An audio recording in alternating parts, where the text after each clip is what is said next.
Hello, and welcome to Marriage Unchained, the art of one flesh, where saving marriages, saving families, and saving souls is the flavor of the day. Now, let's join our host and author of Marriage Unchained, Catholic Alpha Radical, Jerry Jacobs Jr. Welcome to Catholic Alpha Radical Live, where I help you fix your Catholic marriage.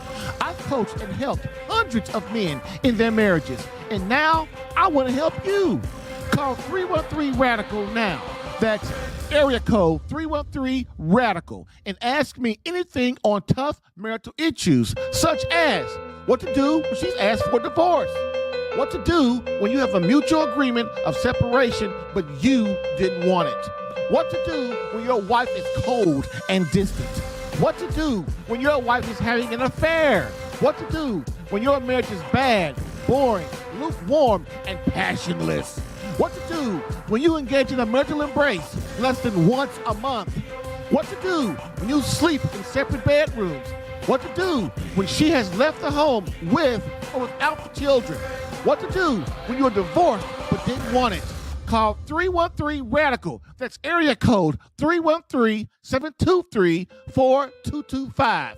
That's area code 313-723-4225. Again, call 313-RADICAL right now for answers to intimacy problems, communication problems, prayer and spiritual warfare problems, authentic masculinity problems, aka how to man up. So, sit back, relax, take a chill pill, and get ready to rock. But don't duck. Can you feel it? Catholic Alpha Radical coming at you now.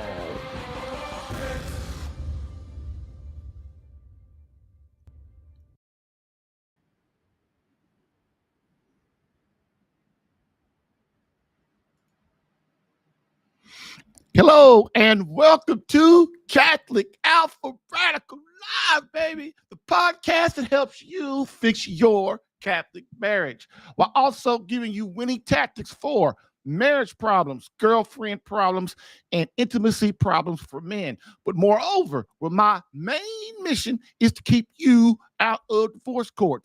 And for Marriage Unchained, the art of one flesh, divorce combat coaching is the flavor of the day, while also helping men understand marriage and courting, not dating, in the Catholic faith. Why? Because dating is for sex and courting is for marriage.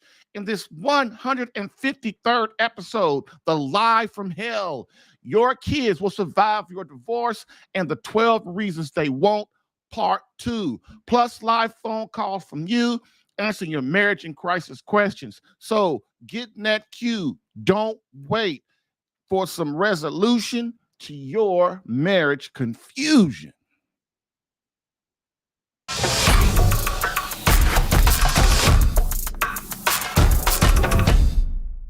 And right off the bat today, we have a caller. So I'm going to do a quote of the day and then the short break, and we will be back to take our first caller. So, quote,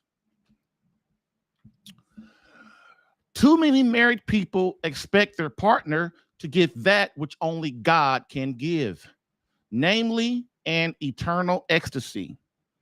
If man or woman could give that which the heart wants, he or she would be God. Wanting the ecstasy of love is right, but expecting it in the flesh, that is not on pilgrimage to God, is wrong. The ecstasy is not an illusion. It is only the travel folder with its many pictures urging the body and soul to make the journey to eternity. If the first ecstasy reaches its climax, it is an invitation not to love another, but to love in another way. And the other way is the Christ way. End quote. Archbishop Fulton J. Sheen, book 3 to Get Married. I've helped hundreds of men in their marriages. Allow me to help you in yours. Get live Catholic marriage help Tuesday through Thursday, 10 a.m. Eastern, for some resolution to your marriage confusion.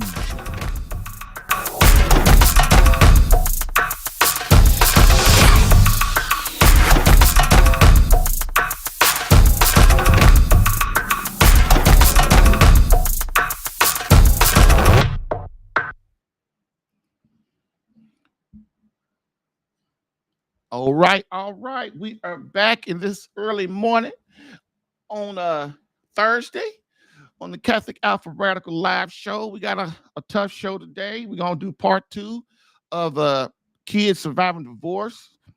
So before we do that, let's get to our first caller of the day.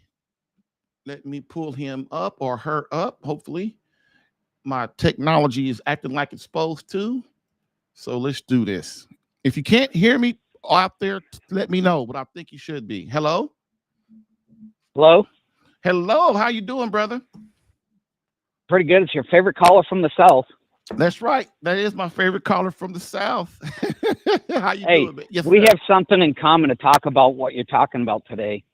Mhm. My parents have been civilly divorced since 1988. Wow. So that's like you being 57 years old. It still has a massive effect on our family. And I'll give you an example. My brother stopped talking to my mom consistently, the one that's the Catholic theologian, in 1985.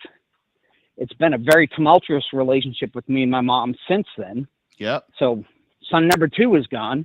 She's fighting all the time with my sister now, which is child number 3. So after my sister, that only leaves one left.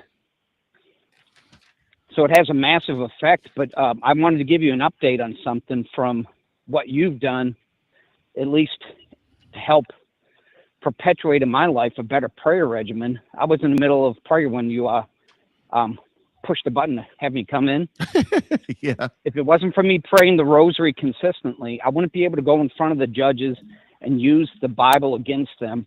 And I had the judge telling me the last time I was in her courtroom, "You're not going to tell me what to do," when I was reading off the revised statutes. You know what that I was means? reading off the revised statutes that says, hold on. You know what that means? She said, you ain't gonna tell me what to do, that means God ain't gonna tell me what to do. That's what she's saying. well, I took it as just like when that guy threatened me the last time I talked to you. He threatened me, says, "You don't intimidate me." He said, "Yeah, I do." And actually what the judge was saying, "God, I hate it when this guy does this to me. He's Right. going to make me do my job." Yeah. And what it was is I read the law to her. The 3 statutes are laws in Kentucky. She didn't like it. And Jerry, I've been sitting waiting every day to go to the dreaded mailbox for my divorce decree, and I still have not received it. Not to say I can't get it today, but I think we're at a stalemate because I think, in my opinion, and this may be arrogant on my behalf, I think God has stepped in and said, "Enough. You come from a broken family. Your wife comes from a broken family. Jerry comes from a broken family. Your daughter came from a relationship out of wedlock. Your wife's 2 daughters, the first one came from a relationship out of wedlock. I'm tired of this. And I'm going to use Scott as my example. And I'm going to make him the stalwart to start promoting marriage at all costs in front of people, even if it means, he spends the rest of his life alone." So, man, I got a question. What's that? When you guys are in court, is your wife right there? No, she's only been there twice. Once I didn't know about. That's when that lawyer pulled a real shifty move and didn't let me know there was a hearing being held. So they put out an order to put the restraining order back in place, which had no legal merit. I honestly think the one time my wife was in there, she saw me. The only time she's ever complimented me was when I had my dress blues on. In 7 years of being together, that's the only time she ever complimented my appearance that I remember. So why won't? So she got to see me in my dress blues. If you guys are in the front of the judge in divorce, even if once, why won't you guys just talk to each other? I know you can't do it inside the court, but like, why can't you guys just talk to each other? Because can I make an analogy that will help your clients out and prospective clients out? Yeah. Everybody loves brownies for the most part, right? Would you agree with me? Yeah.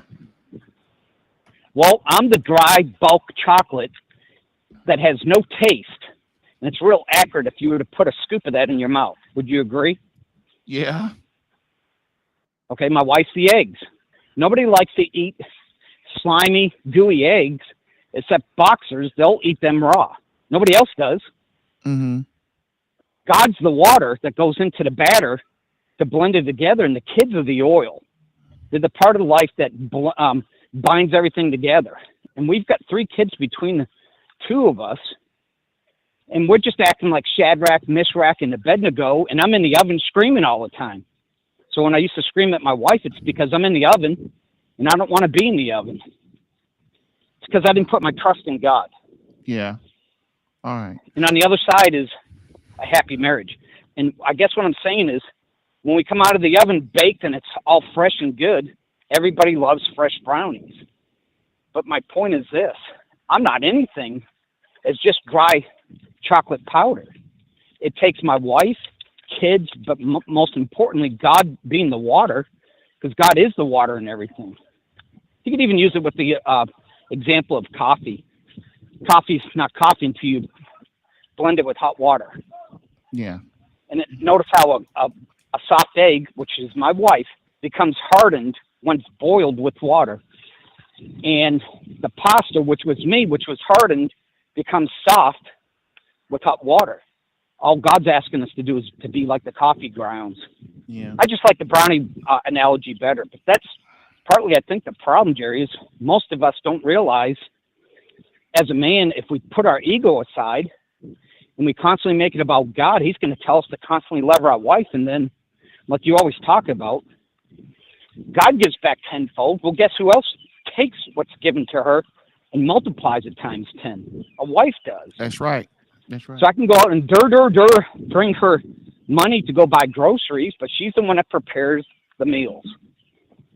All right, man. And I'm just saying that's part of what's missing. I just wanted to lead it off with that, and hopefully it's a good start to your show. Yeah, always, brother. Hey, thanks, man. Have a good weekend. All right. Bye. Bye-bye.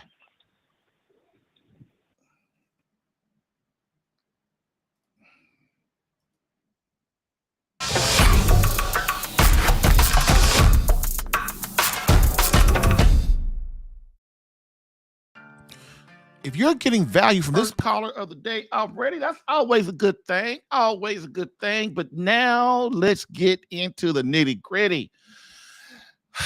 Man, this is a tough show, y'all. This is a tough show for me because I understand what Scott was saying too. You know, his parents been divorced since 1988, and things still ain't right. And I know a lot of you got to have divorced parents too. And no matter how you want to look, you like to think that it's okay, but when you look at it, really analyze it, man. Are you and your siblings really all right? Just think, especially if you got siblings, you guys don't talk to each other really, you know, because when your parents break up, then the kids kind of break up too. The family just kind of goes, whoop, you know. But people, when you're going through hell, a lot of times you don't know you're in hell. You don't really realize it. And when our families break up, man, we think, you know, we're like roaches and rats, right? We'll adapt. But we don't really realize how bad it really is until years and years and years later. So with that being said, Mr. J.R. Harrison says, children are born with an inherent need for a mother and father. Remove or separate one of or both, then troubles ensue. Amen, brother. Amen. That's exactly what's happened. It happened to me. Listen, my mother and father, when they weren't the closest, but they argued and fought. My mother and father got married at 16 and 18. So my mother had me when she was 16 years old. She missed her prom. She missed high school. She missed, my father was already 18, but he had to go out and get a job. My parents, my grandparents on both sides kind of encouraged my mother and father to get married. Now, a lot of you might say, well, you shouldn't really force nobody to get married. But see, back then, and I think it should be now, if you man enough to have a child, you're man enough to be married. But what you need when you have marriage is you need a support system. Like right now, a lot of you guys that listen to this podcast, your wife wants to leave you or divorce you or has asked for a divorce or you having marriage problems. But you know why she's so bold in her actions? Because she has a support system. She can look at any TV show, she can go outside her door, she can go to work, she can go to church, she can do whatever she wants, go to the grocery store, and her friends, they all support her. They all support her. Like, yes, girl, be a strong woman. Be strong. You don't need him. But see, back in the old days, if you had a baby, your mother, your father, and the girl's mother and father were encouraging, everybody else would encourage you to get married, and then they would try to support you and help your marriage grow. Because we all know that when you marry somebody, at first you don't love them as nearly as much as you love them after 20 or 30 years, if the marriage is even kind of a mediocre marriage, right?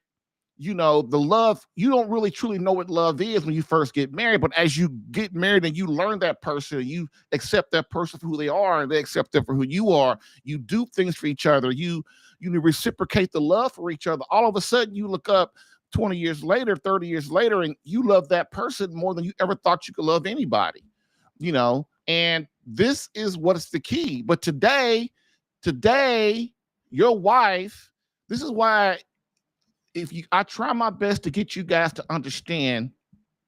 Oh, I got another caller. Boy, we are kicking today, y'all. Listen, y'all, I am not going to do a part 3 of this show. So we're going to get this done today, okay? Oh, my caller hung up. Oh, that's messed up. That's okay. That's all right. Hey, maybe it was a glitch or something. I don't know. But hey, so what I was saying is, your wife has a lot of support, and then you as the husband, you might be an Orthodox Catholic or Orthodox Christian or just a man that wants to save your marriage and your family. You have no support. You have none. That's why it's hard for me to get guys to join my program, because they don't really know how their life is going to change once they join the program, because they have now a support system. They have other men there are other strong men who are on the same mission as them. I don't want to lose my family. I messed up in the past. I know that. So I'm going to correct myself and I'm going to get this together. But guys just don't understand that when they first come to a coach, that the coach really wants to help them. He really does. But you have to allow that person to help you, okay? And so, again, your wife has a support system, gentlemen.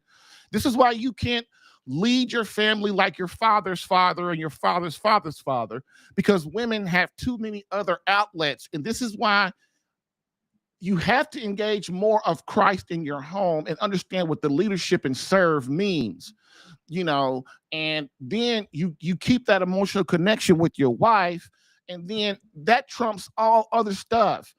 If your wife really knows you love her, which is not your mouth moving, it's actions, is your actions over years, then your wife won't care what a divorced woman says to her. Matter of fact, she'll tell that woman won't even talk to her like that, because your wife will be strong in her husband, strong in God, and strong in her family, and she feels like she's supported. Like, she's not going to she's not going to leave her family and be miserable like a divorced woman or a single woman.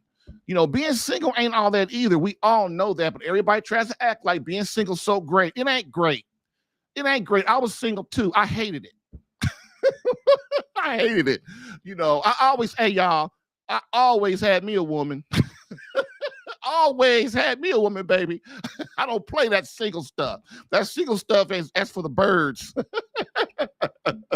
So with that being said, let's review yesterday, what we went over yesterday real quick. And I'm not going to go over that because we knew with number 5, and we're gonna just go over a couple of important things. If you want to know the whole show that we did yesterday, just go on the Catholic Alpha Radical Live YouTube channel, and it's right there. Hit the live button, and there it is.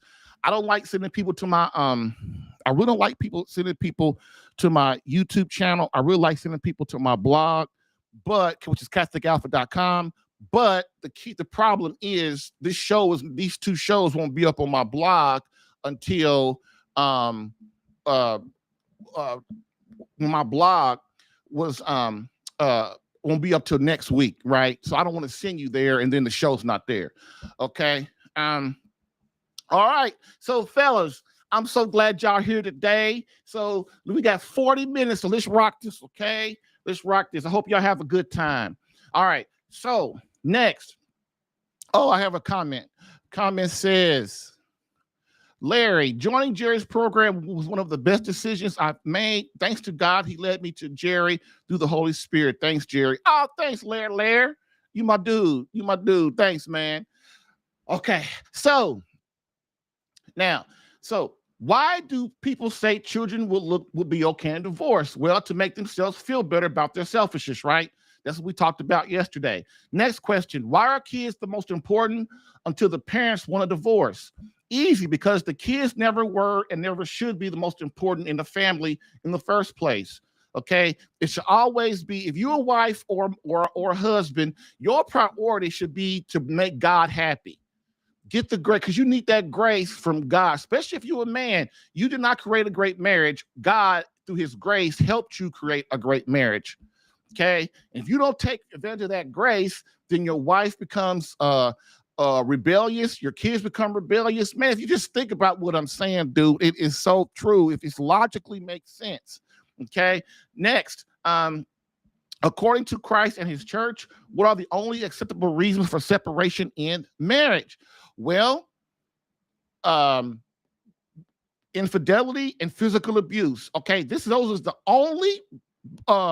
the only things, the only reasons you can separate from your spouse, according to God and his church.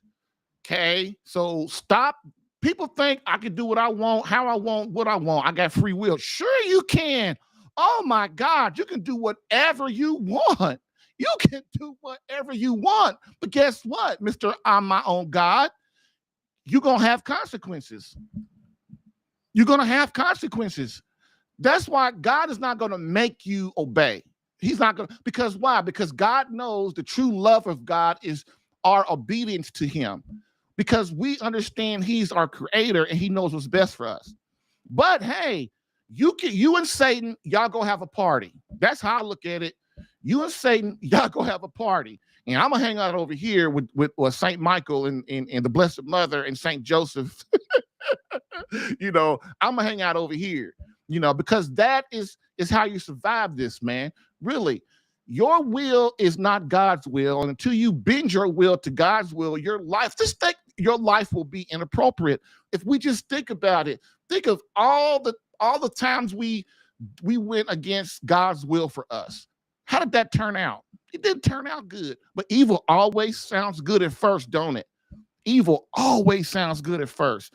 Then you get in the middle of it, Satan got your soul. Now what are you going to do? Okay, next.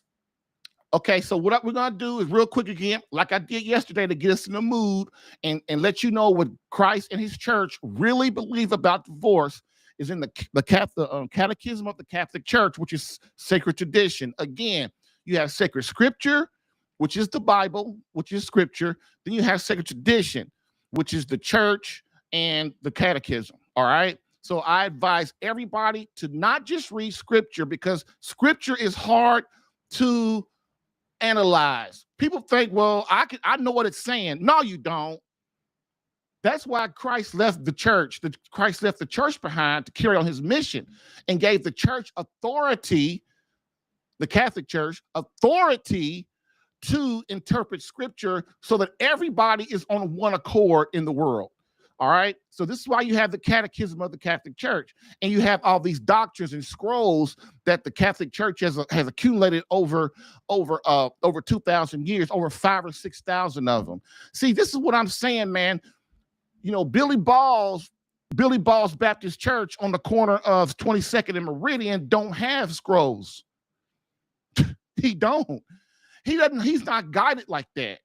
He doesn't have the experience of 2,000 years of evil and what that means to us. See, and this is why I'm Catholic. I'm Catholic because if I just look at it and I analyze it, man, it doesn't make sense to be anywhere else.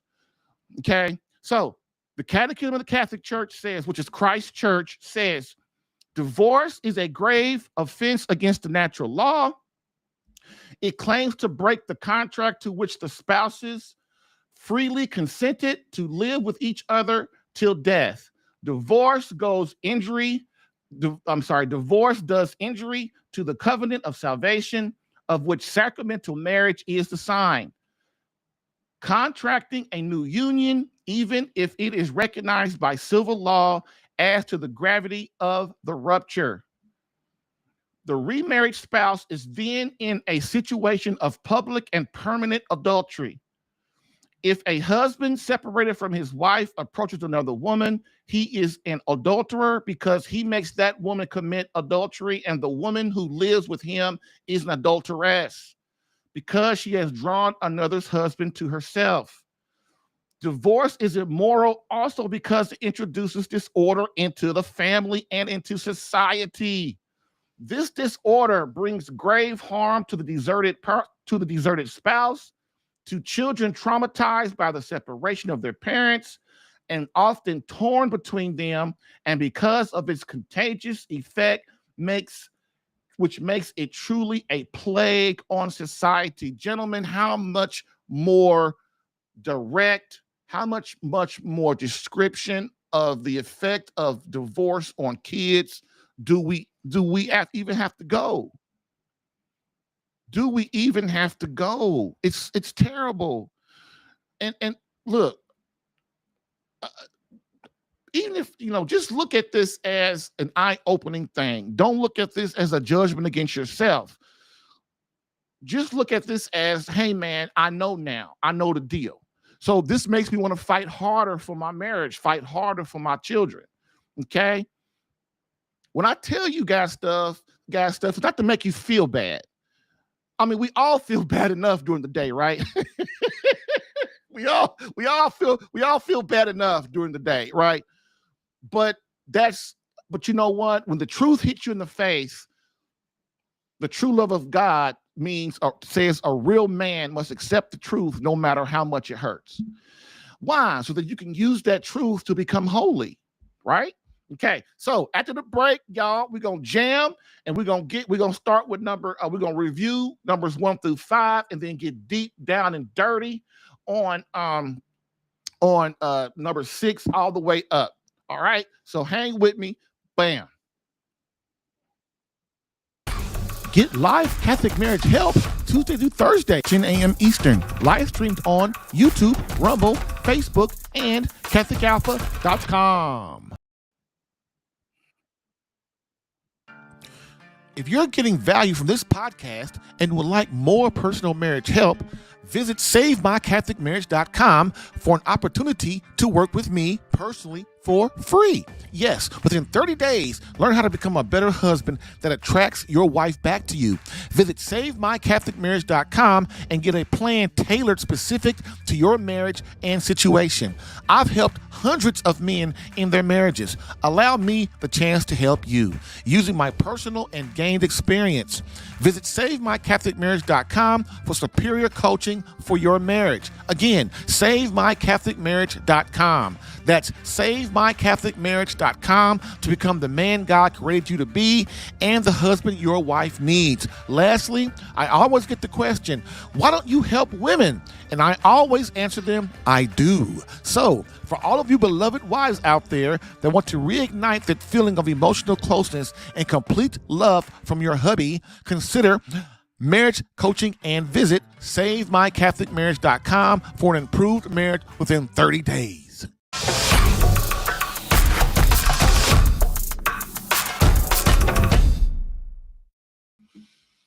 All right. Hey. We are back.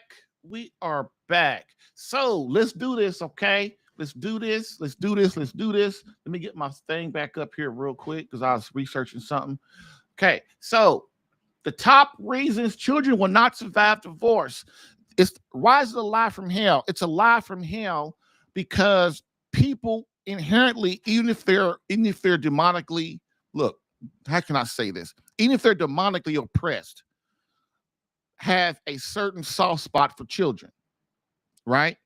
So if Satan can get people to rationalize that if we split up because we're quote unquote arguing, we can't get along, and that's the main reason folks split up. They go ahead and divorce. They do that. is if I can, as a parent, if I can rationalize to myself that my kids will be okay, then I'll most of the time go ahead and divorce if this is what I really think I really want to do. Women too. Women will stay together a lot longer for the children than a man will. Okay. And if you as a man can know that, then it makes things a little, unless you analyze yourself a little bit better. Another thing too, people should say, well, you shouldn't stay together for the kids. That's another lie from hell, ain't it? That's another lie from hell. People think that they're helping you, but they're not helping you. Giving you an excuse to rationalize your evil or rationalize your selfishness or rationalize your comfort, that is not helping you. Suffering is what helps us. Think about it. In your life, all the pleasure you do of playing golf, of going fishing, of going on vacation, of going to hang out with your buddies and stuff. What do you learn from that? What do you learn from stuff like that? Playing video games and watching movies and eating popcorn. What do you learn from that? You don't learn a damn thing. But when God allows suffering in your life, you learn a lot, don't you? That's why you listen to this podcast right now. You're not listening to this podcast because, oh, Jerry's such a great guy. I love him so much. Oh, all this information he has is so beautiful. Oh, no. You listening because your butt's in pain right now and it hurts. And you're trying to do everything you can as a man to get this right. Right? We never learn anything when we're effeminate. Effeminate means attached to pleasure. We never learn anything.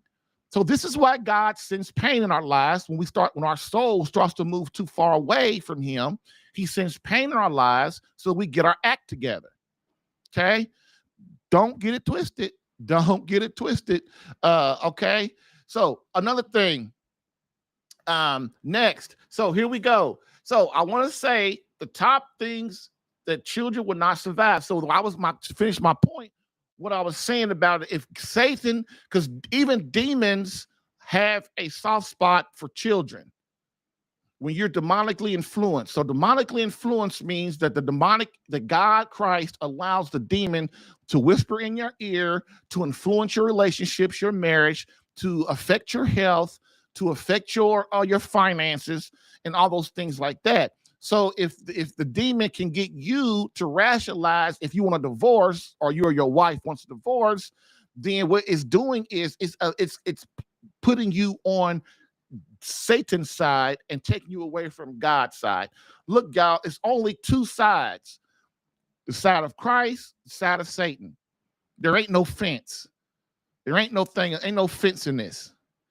Ain't no fence. Saint Faustina Kowalski, who was a mystic in the church, had 4 visions: the vision of hell, the vision of heaven, a vision of hell, of purgatory, and of heaven, and a vision of heaven, of hell, before heaven and hell, where she saw this huge catechism of people, of priests, of bishops, of pastors, of mothers, of fathers, of men, of women, just falling into this big, huge hole of catechism as they danced along a path that they thought was so great.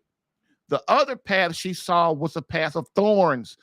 People walking in it, they looked really, they suffered. They were very unhappy. And they walked along the path with all these obstacles and thorns. And when they got to the end of that path, there was this huge light. And that was the beatific vision of being with God. Okay? So this is why I try to get you guys to understand is do not allow Satan to twist your mind and to rationalize that divorce is okay when you know that it's not. Because why? If divorce was so great, why does it harm so many? If divorce was so great, why does it harm so many? Why? Ask yourself that. So, number one, real quick, there is a very high chance that that your children will become divorced as well. So if you get divorced, there's a very high chance that your children will become divorced as well. Number two, during holidays, having to go to separate houses. So your kids got to go to don't know what house to go to on holidays. Or if they're young, we got two houses and we got to go over here and over there. Number three, being thrust into stepkid status by their parents' new hubby. How many times have you seen a wife? She gets a new man. All of a sudden, the kids or the man's calling your kids daddy. Woo, that one hurts. I've been there. Number four, being made to choose between who they want to live with. This is from hell as well. This is a travesty. To make kids choose who they want to live with.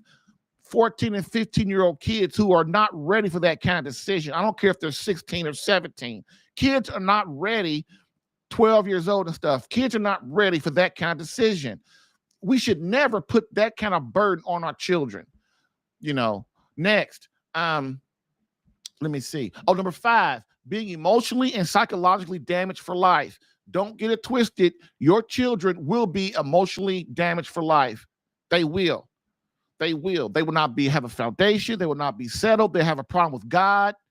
Believe me, all this stuff, man, it's a reason that scripture says that we, even in cases of infidelity, we are not allowed to divorce. We can separate infidelity with infidelity, but we cannot divorce. Why? Because people change over time. People will change. A man will change if he gets help. So when he changes and he tries to come back, and the woman already got another husband, or today another wife, right? Today another wife. It's very complicated to come back together. Although she might want to come back to her changed husband, it's almost impossible now if she's married to somebody else. Okay, so that's the first five. So now we are on to the rest, number 6 through 12, and then I have a bonus which was given to me yesterday, so I had to add it. Oh, I have a call. Boy, that person did that real good. Right when I was going to go to the news. So it was good. I'm glad you called, caller. I'm going to bring you on right now. Hold on. I got to change my scene. Give me a second. Don't hang up.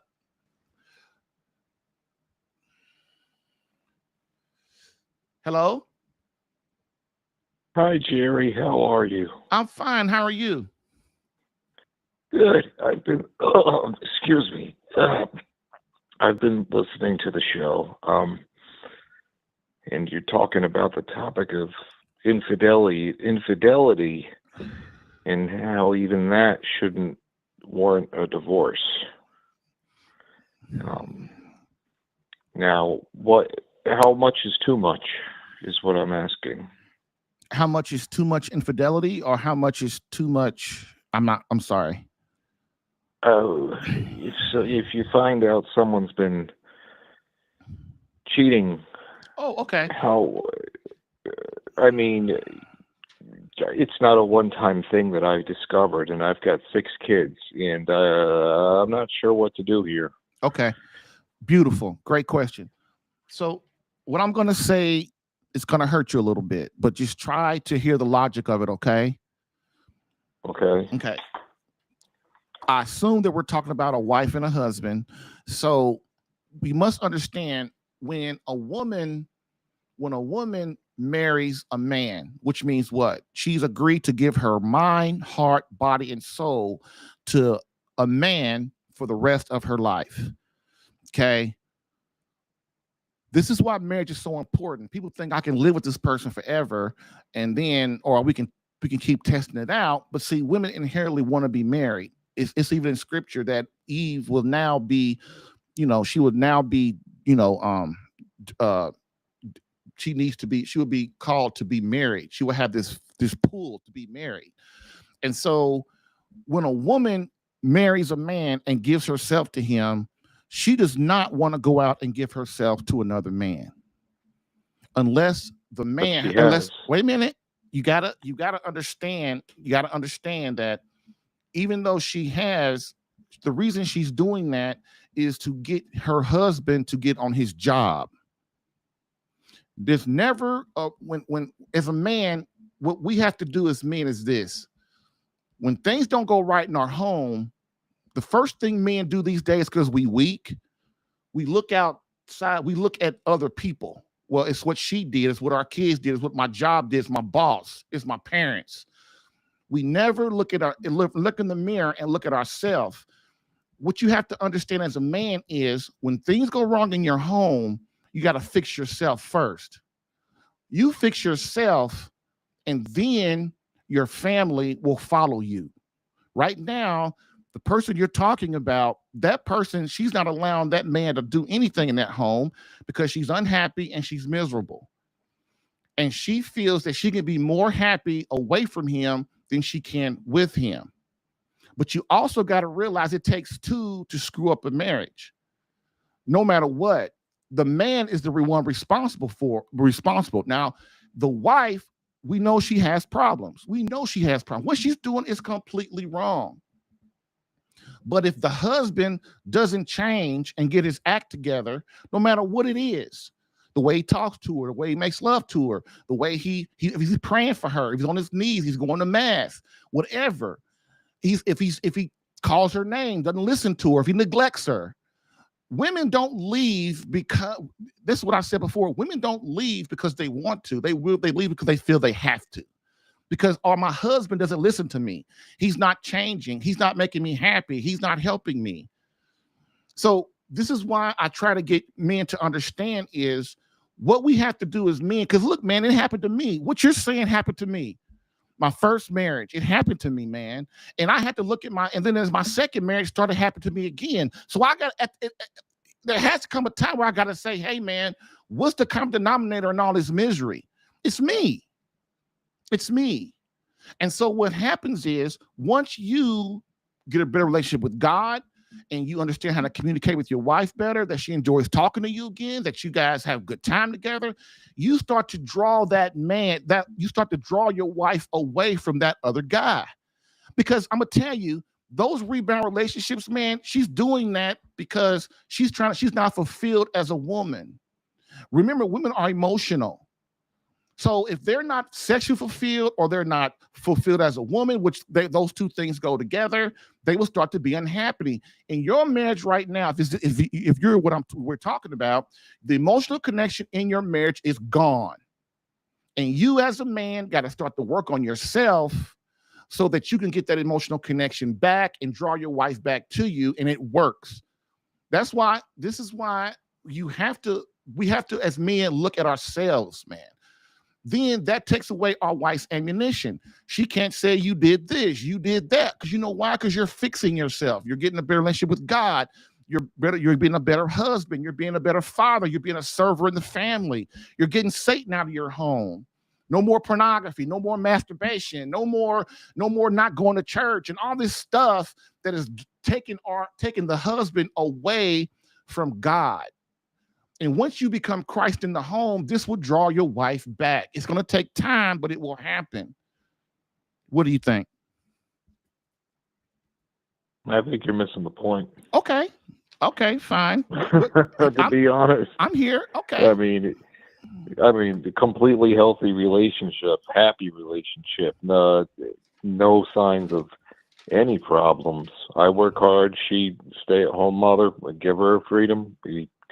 Several vacations this summer and nothing but happiness. I find on her computer what she's hiding from me and paints a different picture. Because I don't see any coming back from this, from what I've seen. If I said it over the air, you'd get taken down off YouTube. Right. Believe me, there ain't much I haven't heard. But look, man, this is the problem of men. This is what I mean. You're proving my point. You think everything's great. You think, oh yeah, we're going on vacations. I'm going to work. She's a stay-at-home mother. She's so happy. She ain't happy, dude. She ain't happy. You guys probably can't even hold a regular conversation with each other to even talk about deep stuff in conversations. The thing is, I'm taking advice from a guy who's been divorced twice. I'm done. What's wrong?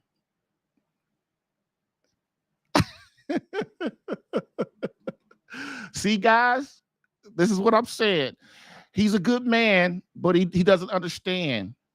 See, this is how people are these days. If you don't agree with them, then you're the enemy. I'm trying to help the man to improve himself. He's saying that his wife, he thinks his wife is happy, but everything she's doing is saying she's not. He refuses to look at himself because he's Mr. Perfect. Men think because we go to work and we got, first of all, I have not been divorced twice. Where you know that from? Who told you that? I've not been divorced twice. My first wife died. My second wife, we've been together for 21 years, grade be 22. But anyway, that being said, I don't want to go into that. But look, fellas, of course, see, the reason women love me and men hate me is because I understand. He said, I don't understand. Oh, yes, I do understand. I understand that what I have to do as a man is fix myself. I gotta stop looking at the world and thinking the world's the problem. No, the world ain't the problem. I'm the problem. I'm the problem. And this is what I mean. Men are delusional. That's the kind of man that will never join my program. You know why? Because he don't have the humility to. He thinks that everybody else is the problem but him. He just proved it, didn't he? Well, my wife is happy. She's a stay-at-home mom. I go to work, I provide, we go on vacations and we laugh and all this stuff. Yeah. And then she goes behind his back and gets another man on him. Why is she doing that? Because she's miserable.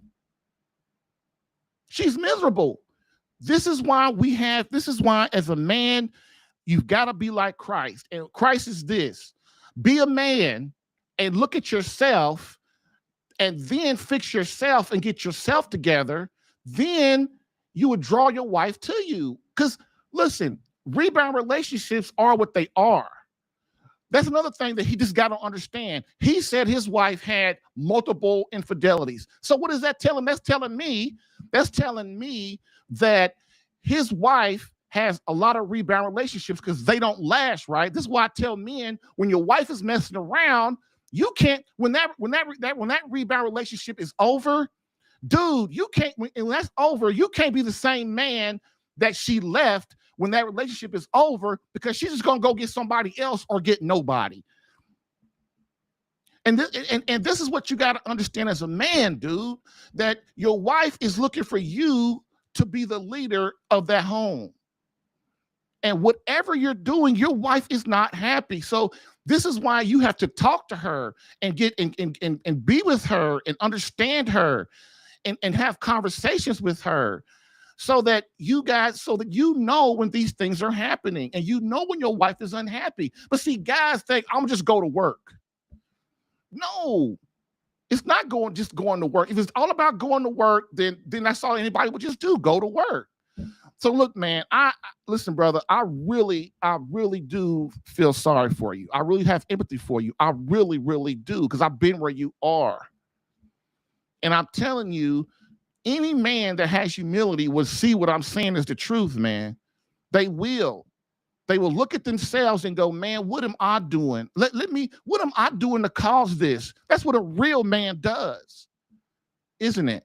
All right. So enough of that. I got another caller, and maybe this one will hang up on me too. I like when folks hang up on me, because you know what the first response to truth is? Anger. I'm doing my job.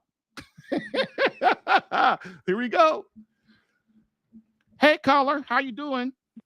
Good morning, Jerry. I just had to comment on the caller. Humility is the main thing that you have to do in marriage. Since being in the program, I have sat back these last 90 days and realized what I didn't do in the marriage, the reason why I'm in the predicament I'm in now. Now, what this caller didn't realize, he probably didn't hear the nagging, or she was giving a little, so she might not have been nagging. She might have been giving a little son on his, baby, I need this. Baby, I need this. You're not doing this. He thought the vacations, the laughing and talk. Women is 20 steps ahead of us when it comes for them to step out. And that's probably what he didn't realize. He didn't realize none of this stuff, and probably just stumbled upon some stuff that's probably been going on a year or two. And now he's all emotional. And like, when did this happen? I thought. All that thinking and thought is the reason why he feel the way he feel and the reason why he hung up. Yeah, the thing about it is, man, I don't really blame him. I get guys like that all the time. They're in hell and they're in such pain and they don't really know how to get out of it. You know. I've been going through myself since I've been reflecting and been going through a lot of crying spells. Is because now I see what she was trying. She was crying out for help the whole time. Now, did I hear it? No, I didn't. You know, most of us that's in the program, we all saying the same thing. We didn't hear the cry. We didn't hear the cry until we seen that bag zip up and they going out the door, or the word divorce came up. And we like, what in the Sam Hill just happened? I thought, but that's what's messed up, because we thinking and we thought that everything was okay. We never took the time to sit back and pray. The first thing we had to do, if we was praying every day over our spouses, you probably wouldn't even have a job right now, Jerry. You know. But guess what? That we was brought up in sin. When it went back to Genesis and Eve did what she did with the fruit, we came into a world of sin and we've been cursed ever since. But it's how you get up and brush your knees off and deal with it. What's the first thing the good book says we supposed to do? We supposed to repent. We supposed to forgive. We supposed to pray. If we do those simple things in that order, we will be good. But I'm learning. I'm here to testify. This is my testimony. I'm learning. I went through something this morning. My wife blew up on me this morning. She thought she lost her handbag, but guess who got blamed for it? You? I got blamed. Yep, I got blamed for it because she's still angry, even though it was something she did and misplaced. I had to calm her down. But guess what I had to do right when we was going through that? I had to stop and pray real quick, because the old me would have argued back with her like, you always losing something, blah blah blah. I was like, no, I know she's angry. Anything that happens, I'm gonna be to blame for. If she loses her keys, oh, you did this, blah blah blah. You're trying to sabotage, and I would have never did nothing like that. She knows this, but she's so hurt and so emotional. We got to get past that emotional aspect. Our women are emotional. I don't care what creed, what race they are. They all are emotional. Yeah. We got to learn how to appease to that emotion, and the best way to appease to that emotion is pray and sit back and listen. Yeah. And I'm learning that, Jerry. I'm learning that you got to listen and learn. And what'll happen is over time, you know, what it is, man, your wife and many other wives, they have all of this bottled up and they felt that they couldn't tell you. And this is another key that your marriage is good. When your wife can tell you even the bad stuff and the good stuff, and she doesn't believe you're going to blow up on her and go off on her and get mad at her, your wife will then start to be able to tell you anything, just like you'll be able to tell her anything. That's the mark of a good marriage. And that's what people, that's what people don't understand, that the mark of a good marriage is that when your wife has a problem, she shares it with you. This is why being best friends is important.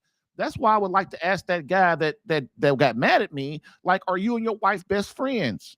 You know, he's not mad at you. He mad at himself. Yeah, you're right. I shouldn't have said that. He mad at himself. He's not mad at you. He mad at his situation. And a lot of us can feel like that. Yeah. That situation, and you know this, you went through it yourself.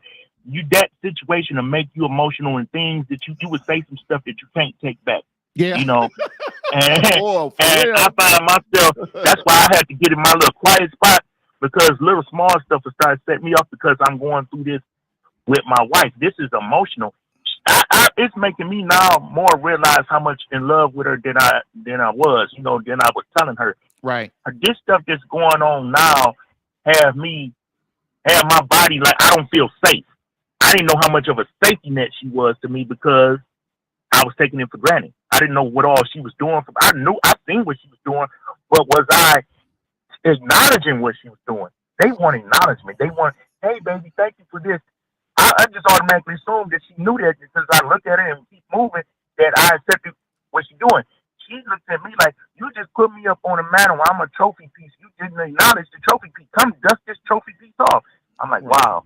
So, And so the thing about it is we've got to understand that if we, as a man, take responsibility and get our home in order and get ourselves in order, and we become Christ in the home, which a lot of guys don't even know what that means. And I'm sorry, we don't have time to go in there today, but Christ in the home means you serve. You're the leader. You serve. You create an environment in your home that your wife and your children and yourself can grow psychologically, emotionally, and spiritually. And But then you know what, Jerry? when that happens, things start to flow better. But it takes time. If you're a guy and you've been doing things the wrong way for 20 years, it's going to take time. It's not going to happen in a month. It's going to take time for you as a man to really understand what needs to be done. And the more you pray and grow closer to God, God will give you the knowledge and the wisdom to be able to lead your home properly. You know, a lot of people don't realize they're in pain until pain surfaces.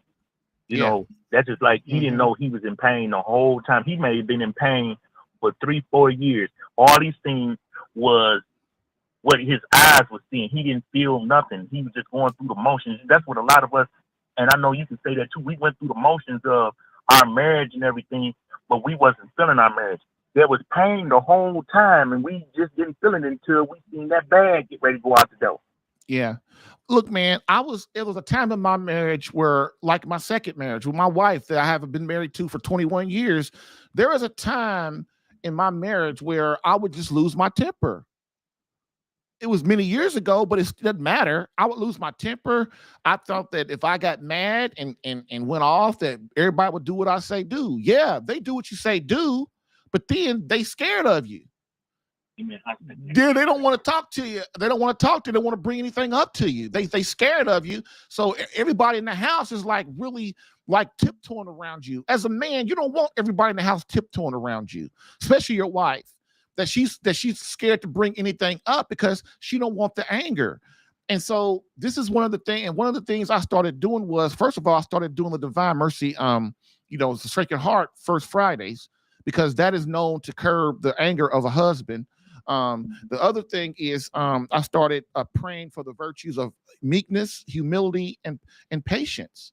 So, and I go to adoration for that. And I'm telling you, man, it's been so many years. It's been a really long time ago.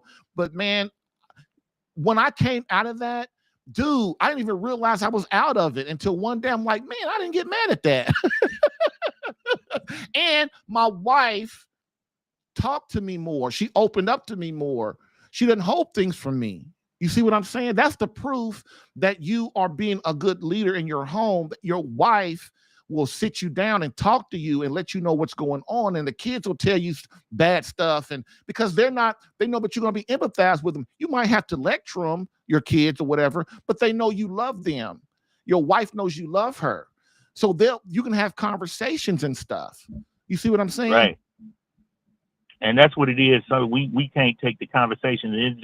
It's that pride thing too. You know, especially if we feel it's negative, we don't want to hear negative. We always want something positive, but you got to go through the negative to get the positive, to get the growth. Yeah. All right, man. Well, I got to go. I got to try to get these last few marriage divorce things done. I mean, kid divorce things done. So, hey, great call, man. Thank you, man. Thank you again, Jerry. Yes, sir. Bye-bye.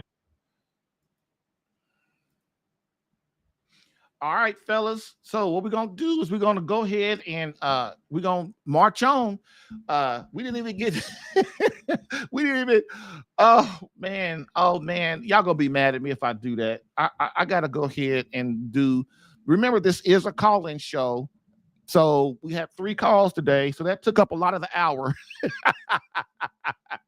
So I'm deciding if I'm going to go ahead and do the rest of this.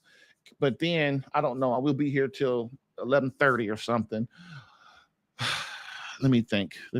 Okay. Well, let's just go ahead. So number 6, the parents stop disciplining the children properly, trying to be their friend. So what does that mean? That the parents stop disciplining the children properly to be their friend. So when the divorce, when the wife wants out or wants divorce and they split up, then the parent, like say the kid, the mother lives in one spot and the dad lives in another spot, then the kids don't get disciplined anymore. Everybody's trying to be everybody's friend, and then of course the mother and the father, they overdo the gifts, they overdo a lot of stuff, but the kids want a discipline. They want to show that they're loved. and the kid will do something wrong, and we overcompensate for because we feel guilty about our marriage being split up. And so that's one of the things that we've got to be very cautious of. The next is number 7. The kids are at the daycare longer and more often because the mother has to work a lot more. Yeah, women don't realize if I split up, they think, well, the father, he's just going to take care I'll drop the kids off of him, he's going to take care of it. But no, that's not how it goes, man. If your wife moves out of the house, and she's going to be working a lot more, ain't she? Because she got to pay that rent. She got to pay, she got to go to work and get food. And the kids are going to be at the daycare center a lot longer. So the kids will get traumatized. I don't care what anybody tells you. People who homeschool their kids are warriors. They are. They understand. First of all, you don't want a 6-year-old telling your kid about sex in public, in schools, and in daycare. And the longer our children are in daycare, the worse they get. They get psychological. It's been proven that our children get psychological problems being up in daycare all day long. Some kids are in daycare 12 hours a day. Think about that. Okay. Number 8, the children feel unloved and neglected. The children feel unloved and neglected. That is terrible. The kids, and that's another thing. One of that, Juan gave me my bonus yesterday, but this kind of goes along with that. The kids start acting out because they feel neglected and unloved. Their parents are split up. And so the kids don't know what to do. They're like, do I love him? Do I love her? It's very traumatic to the children. Okay. This is why I say, if you love the kids, stay together, man. Stay together. And it's about learning how to communicate. And I know that sounds easy. It's not easy. I'm not going to make it sound easy, as a lot of my guys in the program tell you, because when you're in the habit of communicating a certain way with your wife, and she's in the habit of communicating a certain way with you for years and years and years, it's very hard to change that back. Okay. Number 9. Number 9, the wife will begin to encourage the children to gang up on the big mean father. This is another thing. It happens time and time again, right? The wife, she's unhappy, she moves out. The husband moves out, and I'm gonna tell you, if you're a man, never move out of your house. Okay, never do that. Okay, but anyway, and then the mother, she needs support, right? Remember we talking about the support thing. So what does the wife do? She tries to commandeer the kids, trying to make the kids her buddy, trying to make the kid her friend, and we're gonna gang up on daddy. He's mean and all this. Why? Because she's angry, she's upset, and so she's hurt deeply. So she needs support, right? So she's got her divorced friends, her single friends, her people at work on her side, and now she's got the kids against dad, right? It's terrible. Number 10.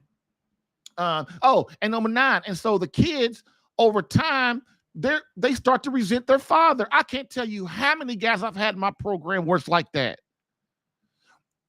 And so what I have to do is teach the men how to build a relationship with their children outside their wife.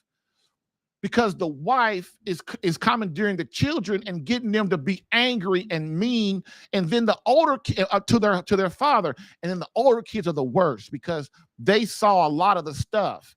And so to me, it's very sinful to get a 2-year-old, a 4-year-old, a 8-year-old, a 10-year-old, a 12-year-old child to be against his father. Now, of course, the wife will say, "I'm not doing that." That's a lie. That's a lie. She is doing it.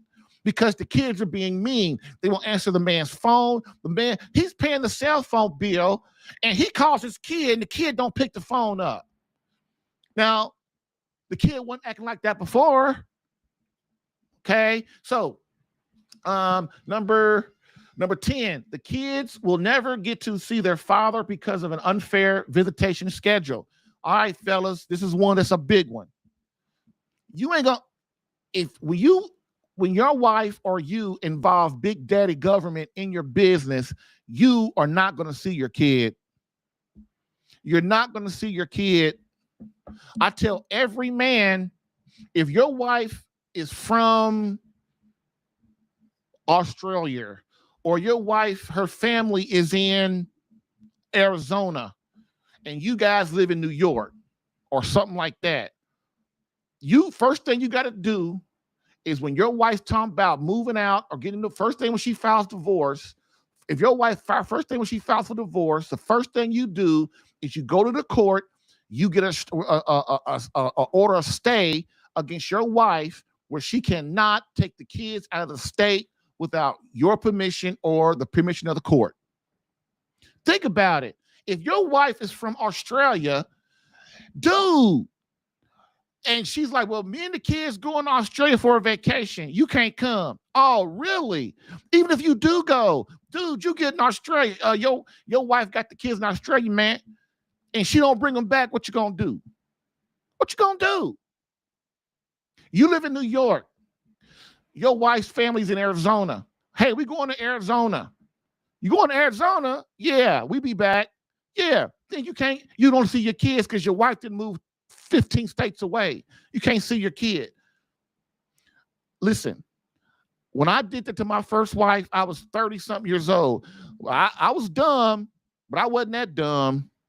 My wife was from New Mexico, and we lived in Indiana. And she worked for United Airlines, dude. She could get on the airplane with my kids anytime she wants and go anywhere in the world. Anywhere in the world. What am I gonna do? I ain't rich. I can't get on an airplane and go to New Mexico anytime I want. And then my wife was Native American, so she's on an Indian reservation, which made it worse. I'm a black dude walking out on an Indian reservation, although they know me, they don't know me, right? Ooh, hey, I could tell y'all some stories about being a black man and married to a Native American girl on an Indian reservation. We could talk about having another podcast on that one day, or somebody would have called and asked me a question. I could tell y'all some great stories, but that's the deal, man. All kidding aside, don't play games with your kids, man. Don't play games with your kids. Don't let your wife commandeer your children, man, because you have a right to you're a man and you have those children just like she did, and you have a right to those children. Another thing is what'll happen is when you get a agreement, the court, man, you're going to get, as the father, you're going to get 1 day a week. I can see this state after state. You're going to get 1 day a week with your kids and every other weekend. And your wife's going to give them the rest of the time. And then if you want them states where you got to pay alimony, And then that's another third of your check. You got to pay child support. That's another third of your check. You ain't got no money left, do you?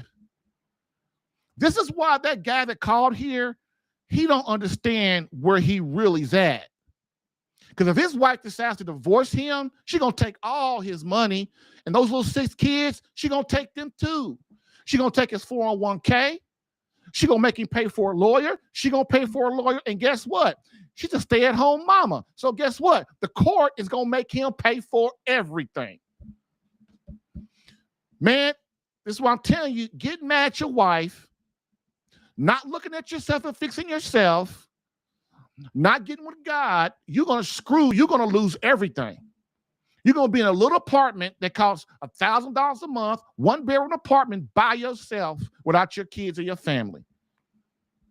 This is why people think divorce is better. It ain't better. Man, if you're a billionaire or something, and you don't really care about your kids like that, but if you're a normal guy that loves his family and loves his wife and loves God, man, that's a miserable scene, ain't it?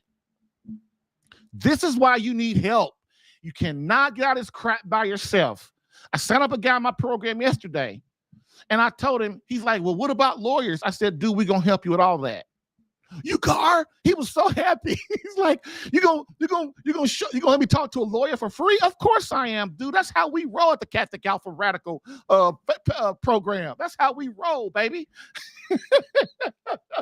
But my point of it is, man, men don't understand. You can't see out of your own hell. And so what do? You got this stuff running your head and you can't see your way out of it. And the guy that called today that is angry with it, like Juan said, he's angry with himself, and he probably is. He's not really mad at me. He's just angry at the situation. And I know that.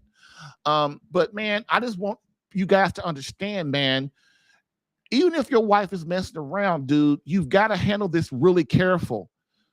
Because today, the society is not that they're really on the woman's side or your side. The government is on Satan's side and on money's side. Basically, people that file for divorce are suckers. They suckers. And the government knows it. You two can't get along? No problem. Come on through. Give that lawyer $10,000. Give that other lawyer $10,000. Pay these $2,000-3,000 in court fees. We'll take up all your time. You got to be off work. You got to do this. We're going to take all your 401k. We're going to take your kids from you. And we're going to take your check. As a man, what else you got but God now? As a man, what else you got? What else do you have? This is why I'm trying to get you guys to understand. I'm not talking because I'm some dumb, fat black boy that don't know nothing. I've been doing this for 8-9 years, and I'm telling you the stuff that's come through my program, man, you would not believe it. But I've had this the way, even if you don't get your wife back in my program, guess what? Your life, you understand how to create a better life for yourself. You understand that you're going to survive. You're not going to get taken advantage of in court. Like Scott, the dude that calls, that dude been to court 160 times or something. He kicks the court's butt all the time because he refuses to let the government control him and his family. That's just how he is. And that's how I am too. But man, me and him have had many discussions. Scott has taught me so much about the court system. And I have a lawyer that's part of my program too. So the point of what I'm saying is, man, you can't allow divorce in your life, man. It's not what you think, man.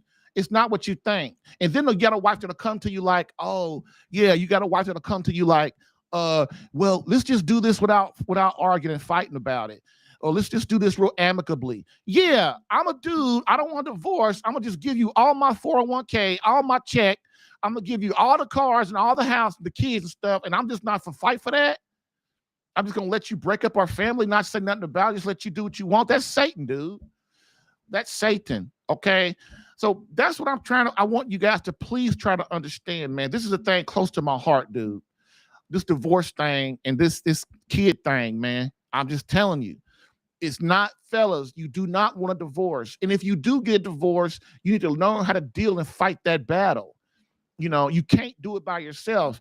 Look, your lawyer, when you hire a lawyer, that's a good thing, but you got to know the right lawyer to handle. I've had guys in my program, I say, hey, man, just go talk to 3 lawyers, but don't hire nobody. I can't tell you how many lugheads come back to me the next day and go, well, I hired him. What you hire him for? Don't do that. We got to talk about it. And then the lawyer is so bad. The lawyer don't care. The lawyer just was like, look, man, it's a cookie cutter system. And then the dude just gets so trashed in the court battle. And I don't want that for y'all, man. I really don't. You know, and so this is what I'm saying. The divorce is not what you think. You've got to fight it the proper way, okay? Because the states don't care about your marriage. They don't care about your wife. They don't care about you. And they really don't care about the kids either, okay? Next. So it's an unfair schedule for the father. And so be careful. The kids will never get to see their father because of an unfair visitation schedule. 3 more, y'all. Number 11, the children, no matter how old they become, never get over the separation and destruction of their family. We've talked about that one, right? Yesterday and today and the first time. Man, I'm telling you, we never get over it. As a man, as a kid, I'm still a kid when it comes to my mother and father, right? I'm still that 5-year-old kid, that 17-year-old kid that my mother and father split up. You know, here's how my father told me. I didn't even know my parents were splitting up. So me and my father, you know what, man, my father had a lot of faults just like I do, but my father loved us. He loved us. He loved us. He loved me. And so like when I was younger, I think I was in high school or something, like 13, 14 or something. We would go play basketball together, me and him. And so one day he said, hey, man, that's my nickname in my family, man, M-A-N-N. That's what everybody calls me in my family. Say, hey, man, let's go play some ball. Okay, Dad. So I'll go get my stuff on. We walk over to the court and we playing. And I'll never forget it, man. And this is another thing you never forget, right? I'm on offense. I'm dribbling the ball. And I'm scoring on my dad and stuff, and he's scoring on me. So I'm on offense. And he says, "Well, I gotta tell you something." Okay, what, Dad? What's up? Yeah, I'm whooping your butt. Now you're gonna tell me something, so I can't win. He goes, he says, "Well, me and your mother, we splitting up." What? We are? You are? Yeah, things ain't going right, and you know the story. Y'all all know the story. And man, me and my sister, we just couldn't believe it, man. We was hurt. So that was the first time they split up. I was in like early high school. And then me and my mother and my sister moved to a little small apartment. And then my father moved wherever he moved. But my dad, he would always come over, man. He would always be over there and stuff. And, you know, we had a good relationship still, but I'm just letting y'all know, man, it ain't like you think, man. It just ain't. Me and my sister, it was only two of us, and I'm the oldest, and we just never got over it, you know. And over the years, I tell my mother, I was like, "Hey, mama, that's your husband. That's your responsibility, not mine." And she would always say, "That ain't my husband." I was like, "Mama, yeah, it is." And we and her had this little thing back and forth. So number 12, the kids see the arguing and fighting between their parents who refuse to take the disagreement outside and away from the kids. And this is kind of what Juan was saying too. Like, you know, people arguing in front of the kids and stuff, you know, and of course you can do little petty stuff around the kids and get a little, you know, frustrated stuff. But when it really comes to you guys disagreeing and stuff, you want to take that away from the kids, man, because like go outside or something. And, you know, because the kids, they remember that. But people always think, well, we can't get along, so we're gonna divorce. No, that's not why you divorce. You just be an adult, and if you guys got a disagreement, you take it in the bedroom, or you take it to the park, or you get in the car and go talk. You know, the kids ain't got to hear adult situations. It's the same thing about letting the kid decide who they want to live with and stuff. You know, you don't put adult decisions in the hands of a child. It damages them. All right. And the last one, the bonus, the kids act out in school and at home and in society. It's because of the situation of the divorce. Think about all the young men you know that are in prison, in in juvenile. They get in trouble in school. You know, they might get arrested or something, but they get in trouble in school. You know, their grades are bad and go down. And the girls too. Listen, our kids don't start out degenerates. They don't. Society, the parents and the society makes us that. That's when you hear people say, well, my parents are divorced and I'm okay. No, you ain't okay. You ain't okay. You know? And so it's like clues with your wife. Like, I teach all you guys to start paying attention to how your wife moves.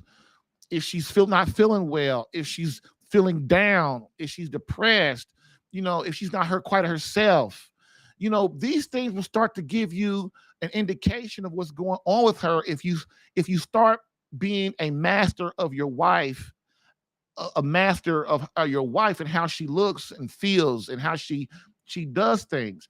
That way, you know when things are wrong, just as when she knows when things are wrong, or for the most part, close. Okay. You know, a lot of guys don't look at their wife. A lot of guys don't analyze their wife. They just go, well, she'll look like herself today. I just go to work. You know, you can't do that. If your wife is your beloved, you guys are one flesh. She's part of you. You are part of her. And if your wife is something that's bothering her, or even if she's in a good mood, you should know that. If something's wrong with her, you should ask her what's wrong, and never take, when you know something's wrong with your wife, never take, well, nothing. When you're sitting right there, you know something's wrong. You know something's wrong. And what you do is you say, baby, I really want to know. Tell me what's wrong. Can I help? I just want to help. I don't want to get on you or nothing. I just want to know. And then your wife gets used to telling you things. And then she starts to realize that you are a comfort to her, that she can come to you and she can lay her head on your shoulder and you guys can talk. You know, and that's what you want in your marriage, but it takes time to rebuild that if you've lost it. Okay. So With your kid, it's the same thing. Analyze your kids, especially the young ones that are 17 below. Like, analyze your kids, knowing something's wrong. Be willing to sit down and talk to them and have a discussion and get them to open up and talk to you. You know, you'll be surprised, man.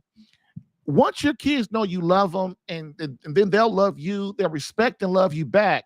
And then when your kids get older and they're 18 and above and they're their own man and their own woman, they'll still come and talk to you as their father. They'll still come and talk to their mother. Of course, the mother's going to still be the heart of the home. And most of the time, they're going to go to the wife because that's her job, right?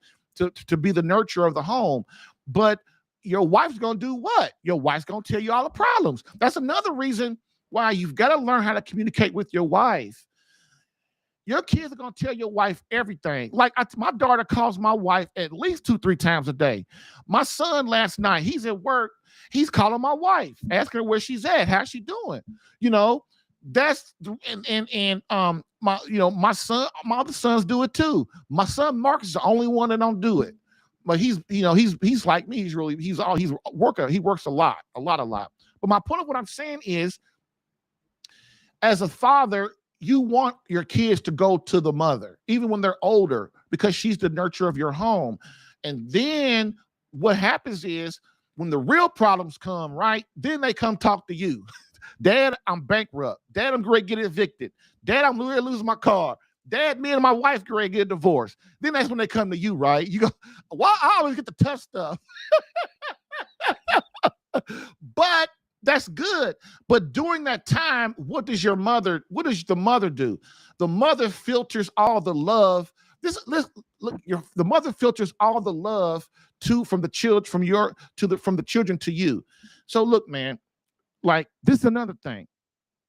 Women, look, the reason I have you guys fix yourself, and the reason I have you suffer and sacrifice so much right now, and if you are in a good marriage, is because once you do, your wife will give you 10 times the love that you gave her. And she will spread your love that you give to her to your family, to your children, to your parents, to your church members, to your friends. I told a guy the other day, look, man, if your wife is not shouting to the world what a great husband you are and how much she loves you, and she's drawing the kids to you, you got marriage problems. You got marriage problems, man. This is why a lot of guys don't understand. Your wife is not your buddy. She's not your co-worker. She's not your partner. She is your beloved. She is the one that makes your home what it is through the love that you give her. You are so freaking important and you just don't know it. This is what this is about, man. God has given you a special power to serve and lead your family if you understand how to do it. And once you give your wife all the love and make her priority number one and make her special and make sure put her on the pedestal, and you get that grace from God, your wife, once she understands that and that grace from God kicks in your family, what will happen is your wife will spread your love to your kids and she will draw those kids to you. Okay? Dude, I'm not saying it's going to happen tomorrow, but that should be your dream right there. That should be your dream, dude. Again, if you are a man and your wife is not shouting from the mountaintops how great a husband you are, he's such a great provider. Oh, he loves me so much. My husband really cares about me. This is how you know that your marriage is good. If you and your wife can have a simple conversation about sex, how are you going to have a conversation about anything else that's worth anything? Okay? So bring it all together. Divorce is pure selfishness. No one in this country believes in divorce until they want one. Then it's all out war. The couple even lies to themselves and say they want to do this civil.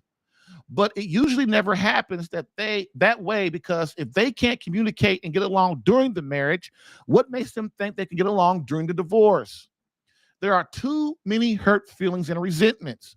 The couple in the end only cares about their wants and their desires, and Big Daddy government is no better. The government just wants them out of the courtroom and out of the system. They take their money and split up their assets, damage the kids, and shuffle them away to their miserable lives. The couple then believes that they can just find another so-called love of their life to replace the spouse they put up with all of those years. But the problem with that theory is that things will never be any different because the crappy spouse left and will still be crappy with their new hubby. And in all of the chaos and confusion, who gets hurt the worst, gets treated like a tennis ball at a tennis net. The children who didn't ask for this, don't want it, and just want a mommy and daddy in the same house, going to church and loving them. Bam.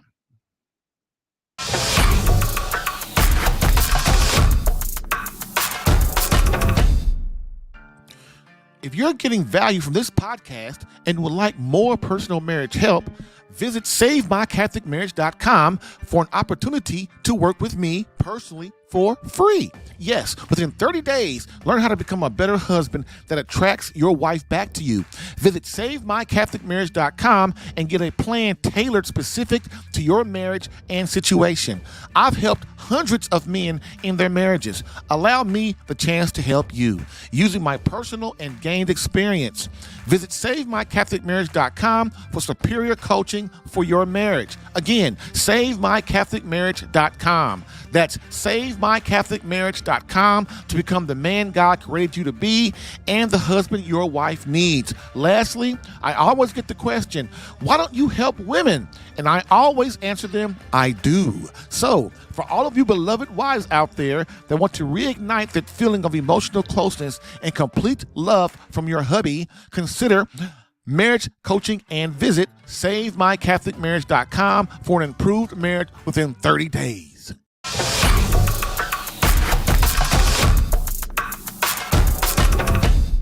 All right, y'all. We are back and we are done. I broke a rule and went past the hour. I shouldn't have done that. It's now almost half past. But I want to get that show finished so that we can start anew next week. Again, just to review, remember that divorce is not what you think. If your wife has filed for divorce, you have to learn how to fight this. You got to fight it on 3 battles. You got to fight it through prayer, suffering, and sacrifice. You got to fight it through learning. You got to fight it fight it in the court system, and then you have to fight it on the last front. Is you have to fight it with you learning how to be a better man and a better husband, so that you'll draw your wife back to you. Okay, look, hey man. It's easy to go out and get a divorce. It really is. Believe me. And I used to think that I was like a lot of people that I thought that if your spouse messed around on you, that is a you're allowed by God to get a divorce. I really thought that. Well, that's because, that's what I want to think, right? I want to feel better about it. But now that I know the real deal and what divorce does, and it harms society, and it's a sin against God, and it doesn't please him, and I don't want to go to hell because I got divorced, we as men have to figure out how to fight this and have hope in trying to get our marriage back together.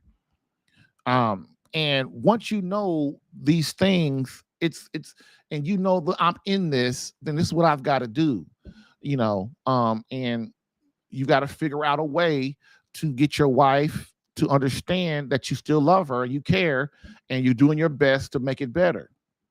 And then over time, be consistent and persistent so that she really can see that if I come back to you, that you're not going to treat me bad like you did before. And another thing that men don't realize is women, they really don't want to leave. They really don't. They just want to be happy too. And if a lot of the stuff that women think and feel is in their mind, like their husband he does love you. your husband does love you. He just doesn't know how.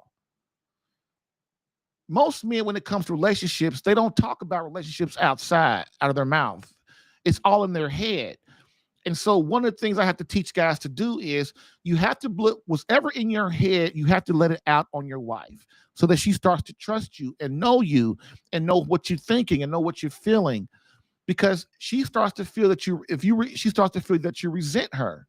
And once a woman starts to think that, then she starts to go, well, why am I doing this? Why am I here? He doesn't care about me anyway. So this is why I want you guys to try to understand that you can beat this, and it can be better than it was, but it's going to take time. And if you're willing to do it and be obedient to God and love him, and love our Lord, love your wife and your children, and begin to sacrifice yourself for them, you will see your life will smooth out. All right.